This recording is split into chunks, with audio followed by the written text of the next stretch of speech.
Hello viewers, இது எங்களோட poultry form. இது விழுப்புரம் டிஸ்ட்ரிக்டில் இருக்குது.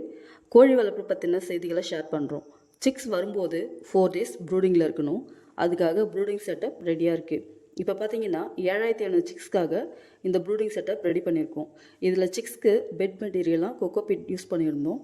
இப்போ பார்த்தீங்கன்னா கொக்கோபீட் வந்து விலை அதிகமாக இருக்கிறதால நெல் உமிக்கு மாறியாச்சு. இந்த நெல் உமியை ஸ்ப்ரெட் பண்ணி விட்டுட்டு நெல் உமி வந்து சிக்ஸ் சாப்பிடாமல் இருக்கிறதுக்கு அதுக்கு மேலே நியூஸ் பேப்பர் போட்டிருக்கோம். 1 day சிக்ஸ்ன்றதால ஃபீடை வந்து ஸ்ப்ரெட் பண்ணி விட்டுட்டு அதுக்கு தண்ணியும் வச்சாச்சு. சிக்ஸ்க்கு வார்மாக இருக்கிறதுக்கு லைட் ஆன்லேயே இருக்கணும். இன்னும் எக்ஸ்ட்ராவாக வார்மாக இருக்கிறதுக்கு பார்த்தீங்கன்னா பானையில் கறியை போட்டு அதுக்கு ஹீட் ரெடி பண்ணுவாங்க.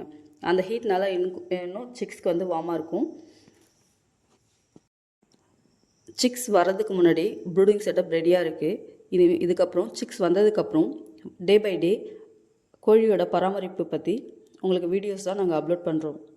இந்த வீடியோ புதுசாக கோழி பண்ண ஸ்டார்ட் பண்ணுறவங்களுக்கும் கோழி வளர்ப்பை பற்றி தெரிஞ்சுக்கணுன்னு நினைக்கிறவங்களுக்கும் இது பயனுள்ளதாக இருக்கணும்னு நினைக்கிறேன். நன்றி.